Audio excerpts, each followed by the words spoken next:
Welcome to Intentional Academy Live, episode 12. 12. I'm Tony Farrar, joined by Nicole Farrar and Justin Thomas to help you squeeze every last drop of value out of your education and your cold remedy. We're here to show you how to win through the power of intentional learning, and no matter where it is that you are in life, we want to help you manage your time, get control of your money, and launch your dream career. Today's a fun day. Happy Fashnacht Day. That's Fat Tuesday for the rest of us. I thought you were cursing at me. Yeah, that's why we were doing the donuts. That's why we're doing the donuts. Oh, no. Okay. For those of you who don't know, Like- today is the day. The reason it's called Fat Tuesday, because we clean out the larders, we bake with all the stuff that you're not supposed to eat during Lent. One last big day. Local bakeries are out with their pastries and all kinds of Light craziness. bulb. That's why we call it Fat Tuesday. Cool. And for those of you down in New Orleans, have fun. Also, we are right now live competing with the Olympics. So if anybody's watching, that's exciting. You Thanks could for tuning stream in. both. True story. We're in a multi-device society. So before we get going in the real show, Mhm. what's your favorite winter Olympic sport? Curling. Tony too. I don't understand. It is not curling, especially since I saw a video the other day of somebody taking their Roomba and like a Swiffer. So And- my thought about It's curling is that I feel like curling is the one Olympic sport of all That of you them that I might be able to be okay Wow, with. Yeah. You and Tony are friends or something, because No. that's literally why he likes curling. It's got to be impossibly difficult. Like, we have no actual hope, but I feel like I could handle the conditioning regimen. Tony, so what I want you to do is I want you to take a 40-pound rock, okay? And then I want you to slide it down a semi-frictionless surface, and it curves. Like, it... Could you imagine the Abbott and Costello routine that it would be if you and I were chasing one of those down an ice rink, though? Like, sweeping. you need the slide whistle and everything to follow. It's I don't know, ridiculous. but it's definitely, I can see where you're going with it as far as the conditioning, because I saw a commercial for the athletes conditioning, and I'm sure it was one of the guys who was skiing uphill.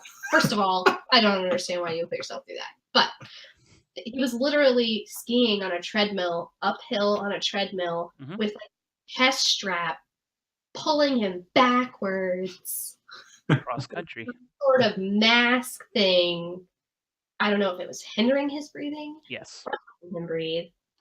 Yeah, hindering, I'm sure. It's a high altitude training. Yeah, that's insane. That's insane. You could never do that. I love you, but that's insane. See, I feel like curling lets you I could never do drink beer on and off the court. With all other So Olympic that sports. is a sport you can get on board with. Exactly. All right, Budweiser 2018, sponsored U.S. curling team. what's that? 22, 26? 2026? Sure. I'm going to win an Olympic gold medal in 2026, Okay. if I can do math right. I was gonna say PhD in engineering, add 8. Yeah, appreciate I it. like the figure skating. It's close to gymnastics, I like it. but I don't like roller. It's so hard. I can't even imagine. Yeah, because curling is super thrilling. Hey, well they took the NHL players out of the hockey, so it's kind of hard to cheer for hockey right now. That okay. Considering the Caps game's on right now. Anyway, what are we gonna talk about? Anyway, Let's Yeah. What are we gonna change talk about? lives. There we go. We're going to talk about student motivation for a few minutes and then answer some questions. Got 3 doozies today, so I'm pretty psyched for them. We'll go quick today. oh, can we do a little Yeah. sorry about last week, since everyone had the flu? Oh, yeah.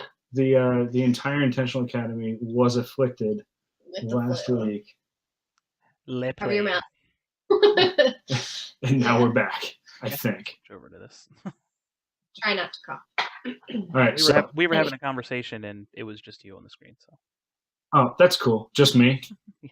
Just me like this. you, Nicole. Everybody's worst nightmare. It's only what they see every day in the morning. That's so bright. So I want your theories. Okay. No big speech today. Okay. I just I've decided that my new obsession is trying to figure out what actually motivates students, not the thing that I want them to be motivated by, but why does a student get out of bed and show up for class and do the work that it takes to learn something hard day in and day out? That is not fair. Okay. Everybody has a different motivation. All right. What are some threads? Making your parents proud, All right. making money. Yeah, it Like, depends. I mean, getting- families. First student, first kid in the entire family through Mhm. all of history to go to college. I mean, that's pride in itself. Or for me, it was once we finally had a physical representation of some of the stuff that we were learning. So we were doing combustion research, and I was actually doing like pressure loss calculations across this Mm. combustor liner. So it actually was a physical representation of a real life problem instead of just some book, you know, just generalizing some, real life. you know, all the assumptions that you make to make equations easier and all that stuff. So you got a lot of motivation out of seeing the stuff you were learning in theory actually used. And how applications in the field, you know, I could go get a job and understand what this is doing and work, you know, real world application. Right. What's fun to me, Mm-hmm. I wasn't fishing, but somehow you hit the three big things. Achievement, I think, is a big one that I've heard a lot of students mention lately. Mm-hmm. This is actually the one for me. I am absolutely driven by recognition. If somebody tells me I did a good job, if my mommy's proud of me, man, everything is great. Like that's a big thing for me. I'm sorry, that's Dr. Tony Farrar. But you know, but that's the thing. And so for me, self-awareness, you know, Mm-hmm. it's important for me to know that about myself so that I can, you know, get that need met. I'm wondering if that's the thing that drives everybody. Probably not. No. I think a couple others that you pointed out were things about importance, making a difference, Mhm. legacy, right? Being the first one in your family to go to school, to pave that road that nobody's traveled yet. Mm-hmm. I mean, these things are huge, but that's like so high up in the sky. Now it's Tuesday, February 13th, Mm-hmm. and you've got at 8 a.m. It's raining outside and it's 35 degrees, and you show up for class. I want to know That's a why that win. person, like, why did that person do that, right? Yeah, I mean, I still feel like there's too many reasons. If you show up to class because you want to continue to do well, maybe you know you need to be there Mm-hmm. to continue with your grades. Obviously, that's a huge motivator. But I don't know. I feel like I went to college because I wanted the experience and then was motivated along the way Mm. with being interested in the things that I was learning. But I definitely would have skipped that class. I'm not gonna lie. Right? 8 a.m., raining, Yeah. cold. If So- I'm set in that class and I'm not failing, I'm probably going to Okay, so let's flip this on its head for a minute then. Weather aside, Okay. what demotivates you? I want to say sleep, but It's a big thing, right? People are mean- constantly. I had some just gen ed disinterest. I felt like I wanted to Disinterest. focus on what I was in school for and what I wanted to get out of it. And I mean, that's the problem with getting a bachelor's degree, is that they expect you to get a rounded education where you have your fine art, you have your English and your literature class, your language, you know, required elective. exactly, things like that. So I mean, you have a well-rounded education, but in the end, you're there kind of focused on specifics. Mhm. All right, so that was hard at the time, but looking back, is it worth it yet? Is what worth it? Having taken those classes, Mm, is there an upside to having taken our last semester in college, Introduction to Science Fiction? Other than gaming the system, See, here's the struggle with that, okay? I feel that it's important to have a well rounded education because there are certain things that you might not realize will help you and do. However, I could have definitely survived without my philosophy class. Never needed to take that class. On And the so flip I don't, side, World know. Regions. How great was that class, and how much did you learn in that class? That was a great class, and I learned a whole lot. You learned So about climates, cultures, religions, Well, how world things work. leaders. You know, why your gas prices go up because of something that happens a world away. So I think you just hit like one of the big motivators, especially for these classes that, let's face it, we're forced to take, Yeah. right? Is the interest level actually has to be high, like relevance. Why does this matter to me? Why should I bother? Maybe that was why it was successful, right? It's successful because the entire point of the class was, here's why an oil spill in Cambodia matters to you.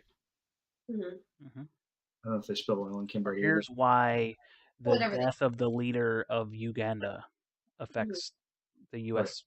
trade economy. I love that you guys all landed on the point that it is individual. So I'll wrap up there. But I kind of had a big revelation this week. I'm constantly having them. It's just like my job, I guess. My revelation this week was realizing that knowing what motivates me is a huge step in the direction of being able to motivate myself to do things. Maybe that sounds obvious, but do you know what actually drives you? Because if you don't, start looking at places where you leaned in and you did the work against the odds and did it anyway. Because if you can latch onto that, you might be able to replicate that motivation even in a situation you're less inclined to get excited about. That's a good point. I have a good example of that. Okay. When I first started my professional career, I focused on jet engines, and I got to work directly with in-service personnel. So I was working with non-commissioned officers and actual Marine Corps and Navy personnel that were in charge of keeping these engines on wing. And so I got to go to these facilities and do training for them and make them understand their routine maintenance, their engine washes, their all this stuff actually helps them keep the engine on wing and their readiness at a high level. So being able to interact directly with the warfighter and know that I was making a difference on that front was a big driver. Huge legacy there, right? You unlock the ability to help and do something. That's why I'm a government. I still am a government employee because I know, as an engineer for the Navy, that I'm helping the warfighter. And if I'm not going to serve in the military, I at least want. I feel like I am somewhat serving them. That's cool.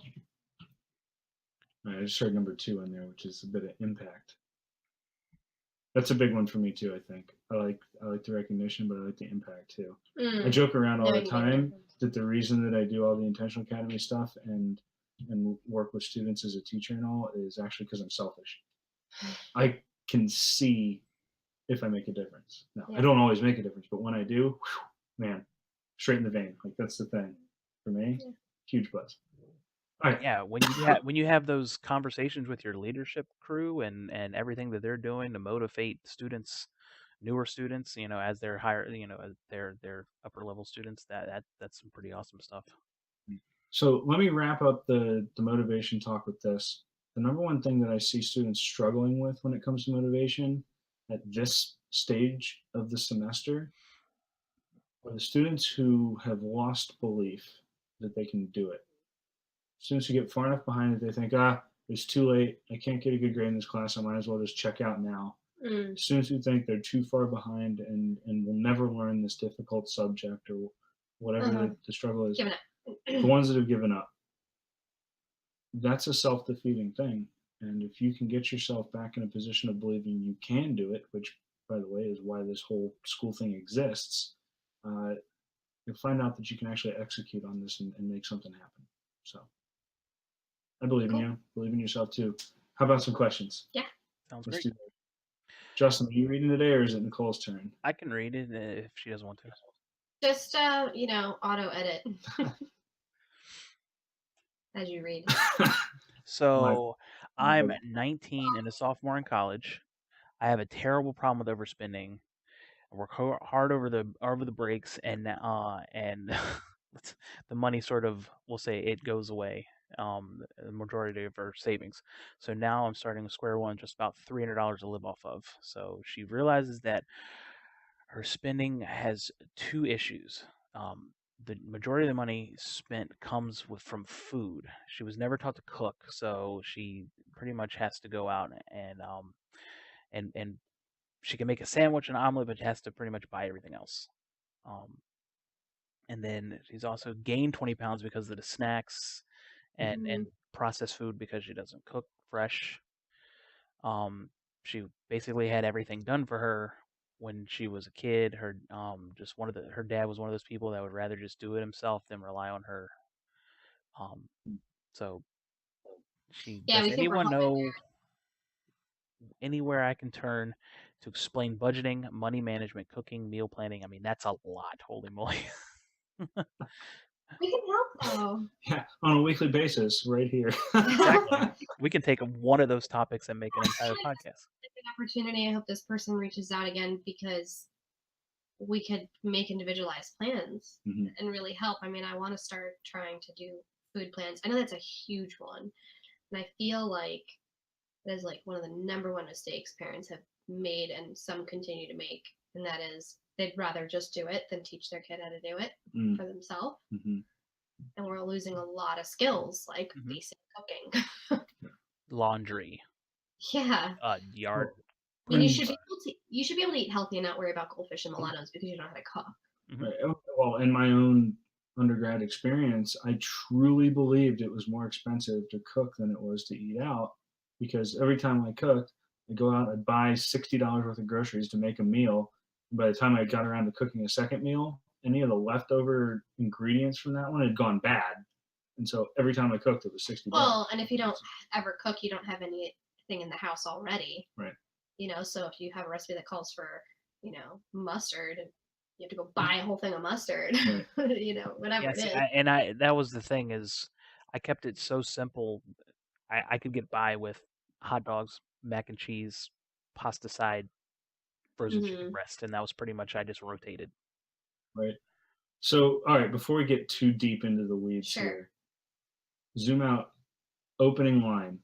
Hi, I'm a 19-year-old sophomore in college. Mhm. It's okay. Mhm.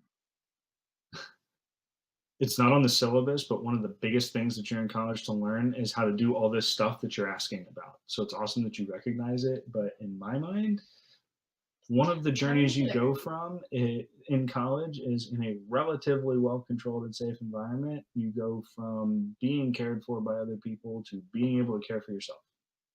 So experiment and try things and figure out systems that work for you. We'll give you a couple tips right here, but it's okay if you don't get it all right away. This is one of the harder things that we do as college students. Yeah, so 3 tips on the food thing. I have a food tip. That's a cool thing. Go for it. There's a lot of tools that exist now that allow you to do a lot of one pot, crock pot, instant pot, open cans, cut up vegetables, cut up simple meats, dump it all together, close the lid, delicious meal. You don't really have to know how to prep methods or cook methods or temperatures on the oven or. Yep. And there's we have the internet, right? Google simple meals. I mean, you could learn how to make tacos pretty fast by browning some ground beef. I mean, that's it. YouTube. I guarantee there's YouTube videos. I don't know if this was this person or someone else, but they said that they watch videos, and I think the problem there is picking the wrong things because then they get overwhelmed and it's too confusing and they have 18 different kitchen utensils that they don't own and then they give up. And so again, like with the searching for the simple things, if you're not sure how to brown meat, I'm sure you could find a video on that, but try and keep it simple to something you pretty much can't ruin. There are those kinds of things, especially if you're slow cooking anything. And then on the money side of it, the number one thing is don't cook for one. buy larger quantities because everything's cheaper. Yep. And I mean, to this day, what we cook 2, maybe 3 meals, 2 to 3 meals a week. Yeah. 2 to 3 meals a week. Live on leftovers. Hang on, Justin. I just said same. I'm sorry. I didn't mean to I interrupt. thought you were pausing for No. comment. Go ahead. What dramatic effect. But yeah, Yeah. that's a huge one. Is don't try to come up with a meal for every day. And lastly, for me, it was come up with really simple things that you don't mind repeating. I mean, Mhm. my lunch is a drawer full or a backpack full of dried fruits and nuts and a fresh made PB&J. I have been eating that for lunch every day at work 2.5 years. I'm still not bored of it because I keep that drawer on rotation and I get really exciting different varieties of jelly. Some people can't do that, and that's okay. I have overnight oats every morning for breakfast. I think Right. what Justin said, though, like you mentioned, something you can rotate, even Mhm. if it's lunch too. You don't have to eat Yeah. PB&J every day, but Sure. things like- that you can rotate for those kinds of meals. Breakfast, Important. a piece of fruit, hmm a bowl of cereal, Breakfast is easy. a cup of yogurt. Rotate flavors and go. And Yeah, that's it. but Like, I don't there's- think about that anymore. There's a lot of breakfast options. Yeah. That are Sure. easy. And Overnight oats with almond milk and Yeah. maple Oatmeal. syrup and Fancy. raisins. Coming to your house for breakfast tomorrow. It's so easy. It's a cup, a tablespoon, and a drizzle. I don't know what any of those things mean. All right, what's next? Again, please reach out for individualized things on budgeting because we talk about that a lot too. Yeah. We can definitely help out with that. So I'm an 18-year-old college freshman majoring in pre-med. My father is a doctor, so naturally I wanted to be just like him and pursue a medical career. I've recently begun to question this choice because I'm awful at math. However, I want to pursue it because I know that is where the money is. I just don't know if I'll be happy doing it and don't know what the other careers will make as much money and will make me happy at the same time. So much there. Yeah. I struggle with some of this as well. Well, let's first off, I hope this person is having their education paid for if they believe that the money is where it is being a doctor. 'Cause Costs a lot you to can get go there. into some pretty big debt being a doctor. True story. That's number one. But Justin, what do you struggle with? Just some days, it's a lot of the time. A lot of people don't deal with it in private sector. Just the government can be frustrating in how we have to do certain things. So some of the systems we use, some of the briefs we have to give, some of the methods of releasing information that we have to go through can just be really frustrating. And sometimes just like, why in the heck am I working so daggone hard? And when I just keep getting slowed down with a lot of this bureaucratic stuff, like why can't we just go get it done? I like that time I spent a week preparing a 20-slide presentation and made it through 4 of them in the meeting that I had. I get you, bro. I think- have 4 or 5 different people that I have to give weekly or biweekly updates to. A lot of documentation. The challenge that you run into is that there are good things and bad things about any job. Absolutely. And if you ever find one that you love every single part of it, definitely don't let go of that, but you're also probably the only person who's ever done it. Because there's always something that is more or less the punishment that you go through to be able to do the other part. And that's the key. The rest of it has to feel like, oh my gosh, I get to do this, and they happen to pay me. yeah, Don't tell people, but I do most of what I would do for free. It goes exactly back to what we were talking about earlier with reason you're going to college in the first. It's you find that motivation. Why do you get up and go to work every day? And I think this person needs to do some real soul searching because I don't think they know if this makes them happy or not. I mean, they mentioned that, and I wouldn't let something basic like math dictate that because I did that myself. I stopped going to school originally for sports medicine because I was just like, forget it. I'm terrible at math. And it's like, once I push through, that's probably not going to be my day to day. I'm probably not going to be needing calculus on a daily basis. So not to let those things deter you if you really feel like that's For sure. where your passion is. Right. Oh man, I wish I Yeah. could remember who said it. There's a quote that says, "Once you know your why, you can endure anyhow." Nice. I like that. And if the why is I want to go help people, and the best way I can do that is with medicine, and I'm going to find, Hmm. then sometimes that means enduring calculus class. Hmm. But chasing money, excuse me. I know rich artists and broke engineers and Yep. everything about conventional wisdom about where the money is. Make sure you're doing some real research on that because you can be successful with any degree. Yep. I want to dial all the way back to the beginning for a second. 18-year-old college freshman, Yeah. dad's a doctor. Hmm. That's a lot of pressure. It's actually something I wonder about now that I'm a parent, like how to not tell my kid what they should or shouldn't major in just because of how I've found success. Hmm. Just because that's the path that worked for somebody who is 30-ish years older than you doesn't mean it's the path that will be the most successful for you. Hmm. The world's constantly changing, the economy's constantly changing, the things that people value constantly changing. Hmm. 18 years old, what you should do is explore and try things out until you find something that you can't be stopped from doing. Not something you have to convince yourself to do. Now, Hmm. does that mean every class? No.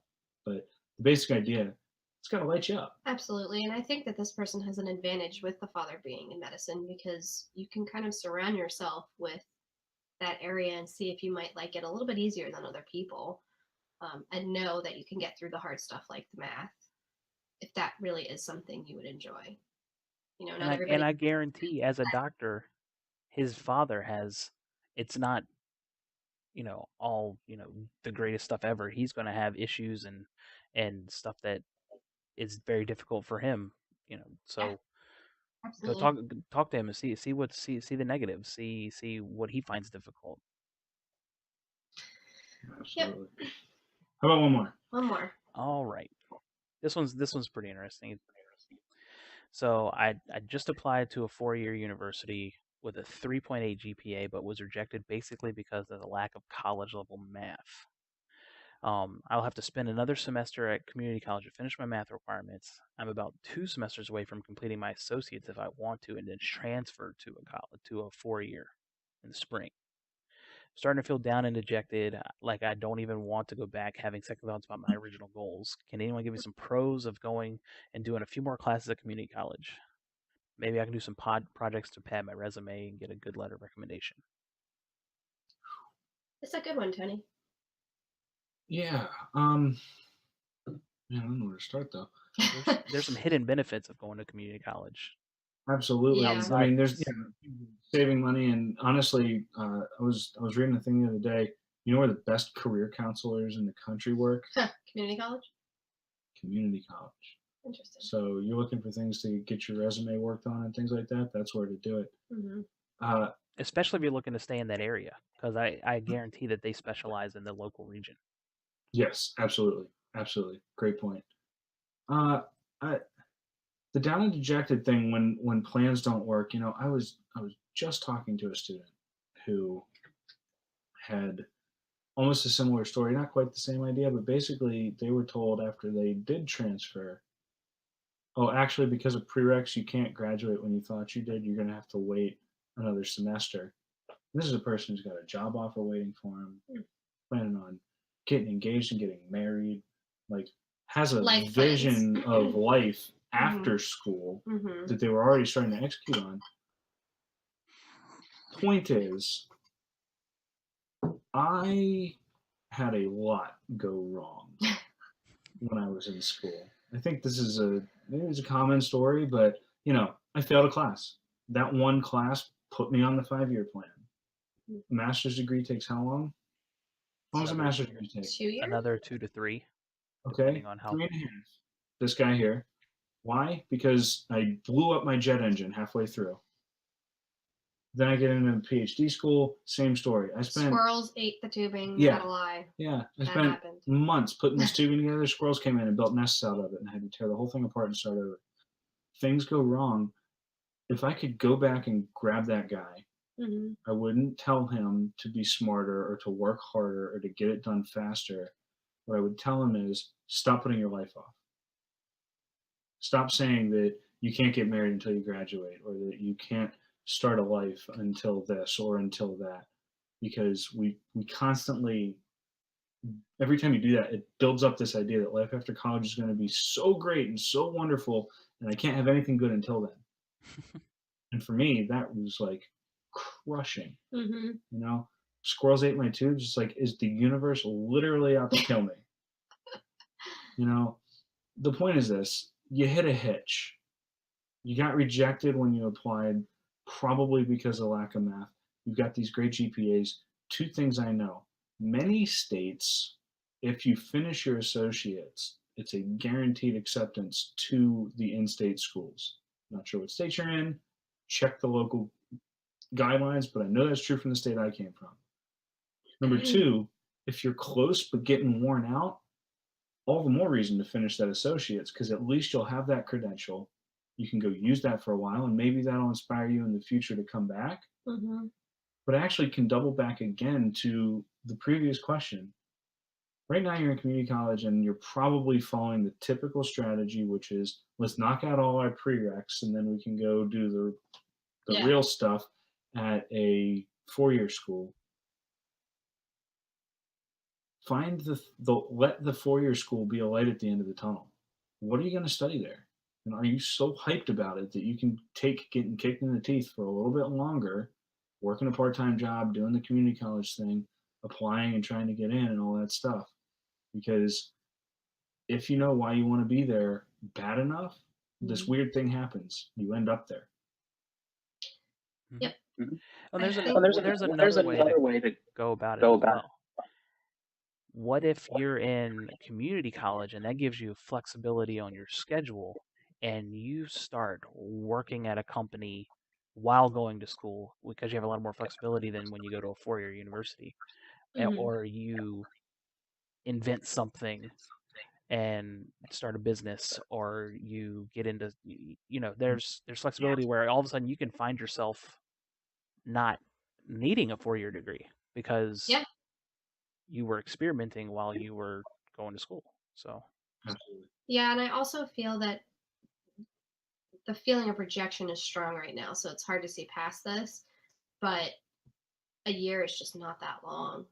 You know, this time flies by, and everybody says it. Oh, college, it just flew by. I wish I was back. It's true, because even though if the plans didn't go exactly as you thought, like Tony having to go to a 5-year plan instead of a 4-year plan, it still goes by so fast. And so, if you really have a passion for something that you feel a 4-year university is going to offer you, just stick it out for another year and do the best you can in that year where you are, like Justin was saying, get a job somewhere, utilize that time to the best of your ability. Man, and you just reminded me of one more thing. I was pretty disappointed at the time, but looking back on that 5-year thing, Hmm. I'm so glad it happened because I had a lot of fun. I know. A lot of fun in Yeah. school. Yeah. And partly in class, but mostly out. Not Yep. gonna lie. I wasn't like that person who's like, oh my goodness, we get to go to vibrations class. Isn't this gonna be great? But it's a really cool time of life. Yep. There's no reason to rush it unless you're not having fun. Hmm. So if you can find a way Try to to have fun. have a little more fun, play a little more, enjoy yourself, lighten up, take some of the pressure off, like do that. Hmm. Do that. Live your life today. Just Exactly. enjoy it. We made it. Yeah. We did it. Hey, thanks y'all for tuning in. Thanks for being a part of this. If you didn't get to watch it live, well, you might be right now, but share it with your friends who didn't. This is on YouTube, it's on Facebook, it's persistent in all those places. Hmm. We love getting these questions from you. We're so happy that they're starting to roll in on a regular basis. All you have to do is leave a comment or send a direct message on any of the social media. I'm told they're listed at the bottom of the screen. Can't actually see it at the moment, but I think they're there. Either way, it's the Tony Farrar on all the things. You can find me there. We would love to hang out and see you there. Justin, thanks for taking the time. Nicole, thanks for being here. Everybody out there on the worldwide webs and inner tubes, thank you. Thank you for giving us your attention and your time here. Have a great night. And above all, go do something on purpose. See you. Good And night. wash your hands. Public service announcement. All right. Yep. Good night. Good night.